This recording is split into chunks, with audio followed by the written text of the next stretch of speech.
Best of 2025। देखो, हर industry कोशिश करती है कि भाई उसकी जो फिल्म आए, उसकी जो पिक्चर आए, उसका जो कंटेंट हो वो वर्ल्ड क्लास सिनेमा बने और अपनी ऑडियंस को ऐसा कुछ देकर जाए कि उसकी ऑडियंस उसको याद रखे। बॉक्स ऑफिस में तो पैसा कमाए कमाए, पर लोगों के दिल भी जीते और लोग उसको अपने साथ घर लेकर जाएं। पर ऐसा हो बहुत कम पाता है। देखो, 2025 ले लो या 24 ले लो ना, कुछ खास नहीं गया ओवरऑल इंडस्ट्रीज के लिए। पर एक इंडस्ट्री ऐसी है जिसने कसम खा ली है कि हाँ भाई, हम हर साल कम से कम 3 से 4 5 मास्टरपीस तो लेकर आएंगे आएंगे। और इनकी मास्टरपीस ऐसी होती है, मैं बात कर रहा हूं मलयालम इंडस्ट्री की, बॉलीवुड सिनेमा की, जो कम बजट में और डबल से भी ज्यादा कलेक्शन करने वाली फिल्में बनाती हैं। और ये किसी के पीछे नहीं भागते हैं, किसी खास टेम्पलेट को फॉलो नहीं करते हैं। अगर हम देखें ना, तो हम तेलुगु सिनेमा को किस लिए जानते हैं? हम तेलुगु सिनेमा को जानते हैं मास सिनेमा बनाने के लिए। और आंध्रा एंड तेलंगाना के अंदर ना, इंडिया में सबसे ज्यादा सिंगल स्क्रीन थिएटर्स हैं। तो इसका मतलब क्या होता है? वहां की ऑडियंस जो है मास सिनेमा और सिंगल स्क्रीन वाली है। इसलिए वहां के डायरेक्टर भी भाई सिंगल स्क्रीन वाली फिल्में और मास सिनेमा ज्यादा बनाते हैं। पुष्पा ले लो भाई, आप आरआरआर ले लो, फिर बाहुबली ले लो, या कोई और डायरेक्टर भी है ना, वो कोशिश करता है कि उसकी ऑडियंस जिस तरीके की है वो उस तरीके की फिल्में डिलीवर करे और वैसी फिल्में वहां बनती हैं तो ज्यादा पैसा कमाती हैं। क्योंकि अगर आप देखो, तेलुगु सिनेमा से क्लास या फिर स्टोरी ओरिएंटेड या फिर कंटेंट ओरिएंटेड या ऑफ बीट सिनेमा बहुत कम बनता है। अगर बनता भी है तो वो लाइमलाइट में नहीं आता है, क्योंकि वहां की 90% जनता एक मास फिल्म देखना चाहती है। वहीं अगर हम दूसरी तरफ चलें तो भाई तमिल सिनेमा ऐसा सिनेमा है जो कंटेंट ड्रिवन फिल्में ही बनाता है, मास फिल्में ही बनाता है, एक पीरियड ड्रामा ही बनाता है। पर कुछ कुछ फिल्में ऐसे निकल कर आ जाती हैं तमिल इंडस्ट्री से जो सबका दिल जीत लेती हैं। फैमिली मैन आई इस साल की one of the best movie थी। और उसके बाद अभी नेटफ्लिक्स के ऊपर बाइसन आई है, BISON, वो भी बहुत जबरदस्त फिल्म है। उसका स्क्रीन प्ले ऐसा है कि आपका दिल जीत लेगा। फिर कन्नड़ा इंडस्ट्री भी साथ साथ कुछ ना कुछ करती रहती है और वो अनऑर्थोडॉक्स सिनेमा ज्यादा बनाते हैं।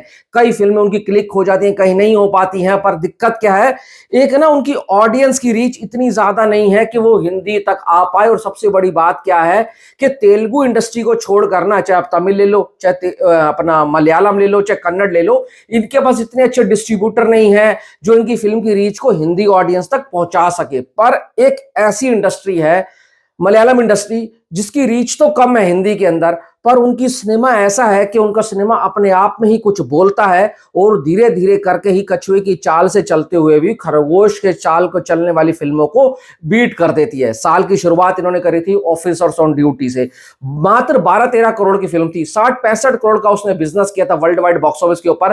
पर जिसने भी फिल्म देखी है ना, वो उस फिल्म का दीवाना हो गया। उस फिल्म के अंदर जो क्राइम दिखाया है और जो भाई वो पुलिस वाले की एक्टिंग और जिस तरीके से उसकी इन्वेस्टिगेशन चलती है, भाई कोई पकड़ नहीं सकता था। और वो जबरदस्त काम किया था।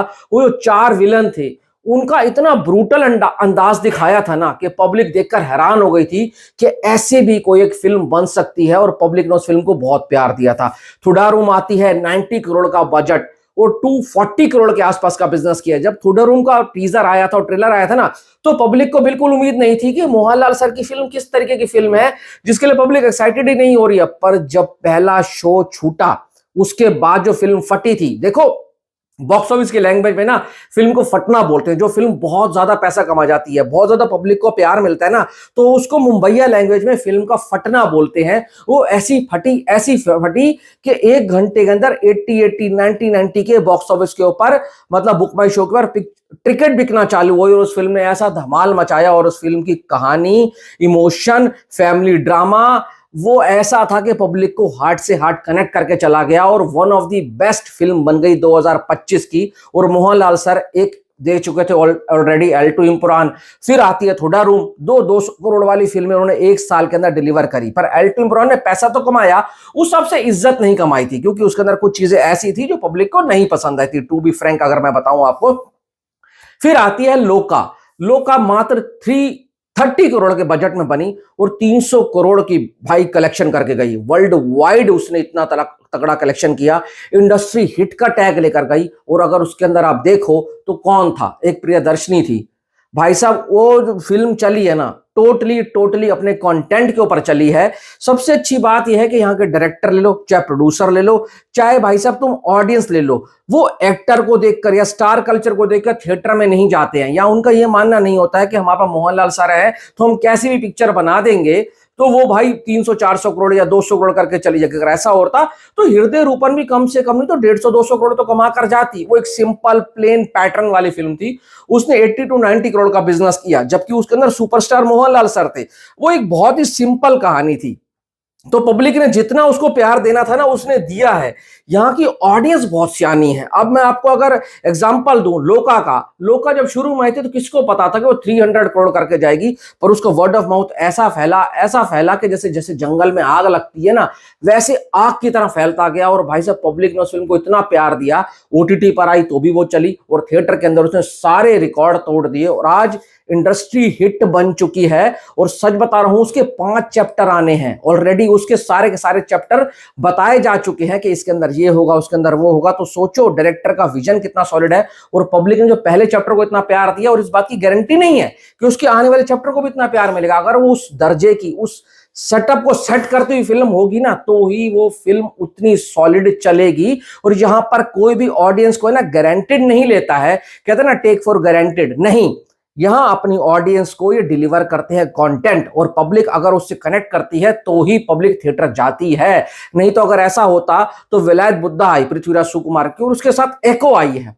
विलायत बुद्धा के अंदर पृथ्वीराज सुकुमार है, पृथ्वीराज सुकुमार बहुत बड़ा सुपरस्टार है, पर फिर भी उसकी फिल्म नहीं चल रही है। और छोटे लेवल पर रिलीज हुई एको, जिसके बारे में मुझे तक नहीं पता था, ना मैंने टीजर देखा था, ना मैंने ट्रेलर देखा था, और मुझे यह भी नहीं पता था कि 21 तारीख को रिलीज हो रही है। और जब मैं कल देखकर आया और उसका मैंने रिव्यू आपको बताया, और वो फिल्म ऐसी निकली है कि भाई साहब दिमाग घुमा दिया, दिमाग के तारे खोल दिए। और भाई इतने कम बजट में कोई ऐसी फिल्म कैसे बना सकता है, और इतना दिमाग लाते कहां से। और ऑडियंस को भी देखो, वो इस फिल्म का वेट कर रही थी। उन्होंने विलायत बुद्धा को ना चुनते हुए उन्होंने एको को चुना, जबकि उसकी स्टार कास्ट में कोई बड़ा नहीं है, सिर्फ उसकी फिल्म की हाइप थी तो उसके डायरेक्टर और उसके राइटर की वजह से, जो कि किष्किंधा कंडम वाले थे। और पब्लिक ने कहा कि भाई इन्होंने कुछ ऐसा मास्टरपीस डिलीवर किया था तो हमें जाकर देखना बनता है। और जब वो देखने गए तो फिल्म को देखो क्या भाई निकली बवाल।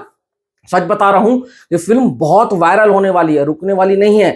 यही रीजन है कि मेरी टॉप लिस्ट के अंदर मैंने इन 4 फिल्मों को रखा है, ऑफिसर्स ऑन ड्यूटी, थ्योडारूम, लोका एंड भाई ये एको। एको ऐसी फिल्म है ना कि आप इसको चाहते हुए भी इग्नोर नहीं कर सकते हैं।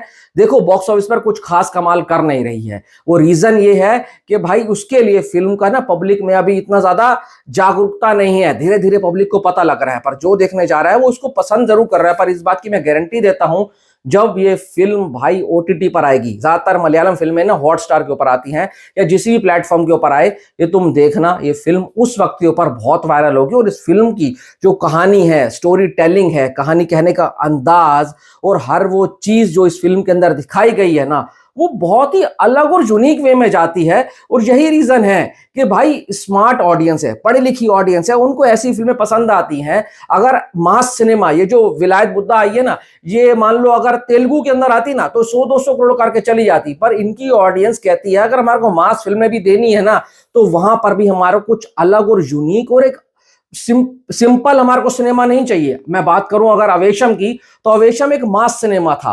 वो मतलब गैंगस्टर ड्रामा के साथ साथ उन्होंने कॉमेडी का फ्लिक डाला, और वो कॉमेडी का फ्लिक ऐसा निकल कर आया, फात फाजिल फाफा की एक्टिंग के अंदर पब्लिक ने कहा भाई ये सिनेमा हमने आज तक देखा नहीं था। यही रीजन है कि वो अगर मास भी बनाते हैं ना तो अलग तरीके से देने की कोशिश करते हैं ताकि पब्लिक उसको एक्सेप्ट करे। और इनकी ऑडियंस की रीच इतनी ज्यादा नहीं है, एक स्टेट है, पर बात यह है कि उस एक स्टेट की ऑडियंस इतनी ज्यादा एक्टिव रहती है, फिल्म का वर्ड ऑफ माउथ इतना सॉलिड होता है कि वो दुबई में या फिर ओवरसीज के अंदर भी इनकी फिल्में बहुत तगड़ा बिजनेस करती हैं। भाई मैं फिर कहूंगा, अगर आपने ये 4 फिल्में इस साल नहीं देखी हैं तो आपने बहुत ज्यादा कुछ मिस करा है। बाकी आपकी राय में वो मलयालम सिनेमा से या वो तमिल से हो या वो तेलुगु से, कौन सी ऐसी फिल्में हैं जो आपके हिसाब से इस साल टॉप में रहना डिजर्व करती हैं? इस वीडियो में इतना ही। कमेंट बॉक्स में जरूर अपनी राय देकर जाना, और कुछ अच्छा लगता है तो सब्सक्राइब करो, लाइक करो, और हाइप करना बहुत जरूरी है।